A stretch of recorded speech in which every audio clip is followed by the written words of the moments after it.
Here's a filter puller. By what brand? I don't know because I don't remember. It extends out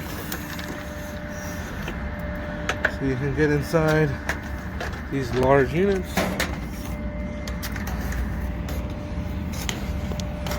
And the filters.